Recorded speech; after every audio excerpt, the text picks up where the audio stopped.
actually don't know. Jezu's played so many champions. He actually has played the Misfortune earlier this split. So they realized, I think SK found out, wait a second, we actually have a lot of single target damage, not a whole lot of AoE, not a lot of team fight tools. So the bot lane is going to try and shore up that weakness, similar to yesterday, able to jump onto this dragon. So a very good map maneuver there from Excel.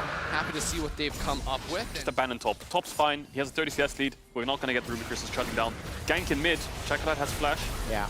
This is how he needs to play. Play through mid, play through bot side. I will say, though, this means that XL are only 2 dragons away from a soul. Exactly. And that's the thing that gets a little bit uncomfortable, because you think about it, SK, you know, how long do they want to keep fighting mid lane? They got a big pick. Chocolate very low. Chocolate just about survives. Dan coming in just to try and save his mid laner. Pops the Aegis Assault to try and get away. Torre joining in the fray. Quickness coming out.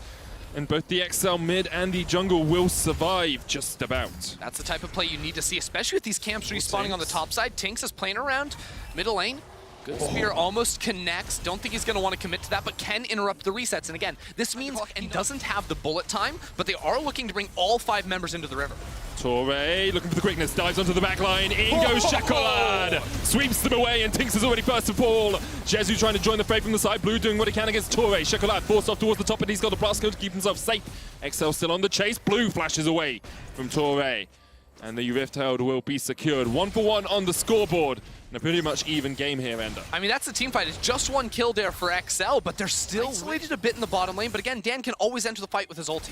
Patrick also still has the Feather Storm here. He's probably going to wait for Treats to get that stun lined up. Teleport's coming in from both teams as Treats tries to get away. Dan looking for the chase. Who's coming in first? Cries, knocks back Genex immediately. The CC chain is absolutely beautiful. Torre knocked underneath the tower. He's going to try and dash away the bullet time. Ripped through 3 members of XL. Treats goes back in with Pulverize. Dan looking for the stun, and Tinks will fall as well. 2-for-1 in favor of XL. I just love the on-the-fly decision-making there from XL. They could have jumped on the All-Star, but he's going to interrupt all their seasons. As you can see it, no real chance there for Genex. And at the end, a good punt to throw Torre underneath. They're going to be forced to start up the dragon, otherwise they lose 2 turrets.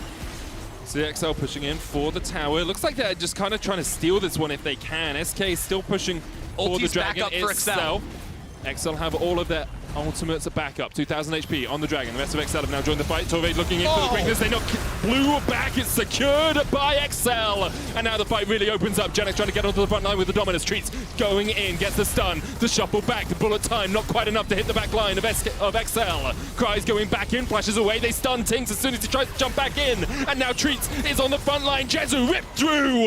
Alongside that, they'll have a bit of wagyu as the cow dies. Team comp just continue to beat SK at every turn in this game. Cries and Dan having a field day in some of these fights. Cries currently 4-0-4 opposing the charts. We mentioned it earlier when he started to build up that CS lead over Jezu. He has been so consistent for this XL lineup. Topping the charts. XL more windows back in the game to try and get something done, because again, you are fighting against the clock. So they don't find the pick.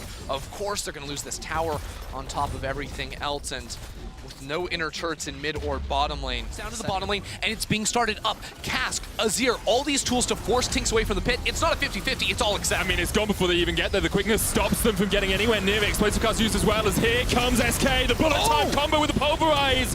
XL have to try and survive this fight. They've got the Ocean Soul, and now they can really open up. Chocolate shuffles away. SK have already got 1 kill onto Torre, but XL, all they want to do is get out. They got the soul, that's all they need. Perhaps if you do want to tank as well, someone to start soaking up the damage, but it's down to 6k already. The good news is Tinks can hop over this wall, so...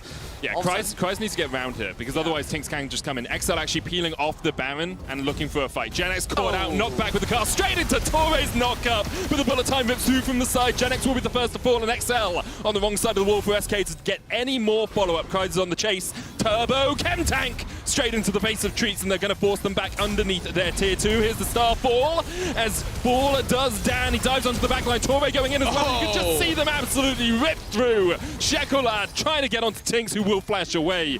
But XL get a 4-for-0 exchange. That's the way it needs to be done. XL start the Baron, say, SK, come and get us. They absolutely destroy them. I don't know what Tinks is trying to accomplish, but it's not going to result in much. He'll fall to Cries, and the final hit from Patrick. XL are going to charge up mid. They should be able to look for the end here. Nexus Towers will, the Inhibitor Tower will fall very quickly. So will the Nexus Towers, and XL. Ender, 3 games in a row. Now they have won a positive win-loss at the 7-game mark.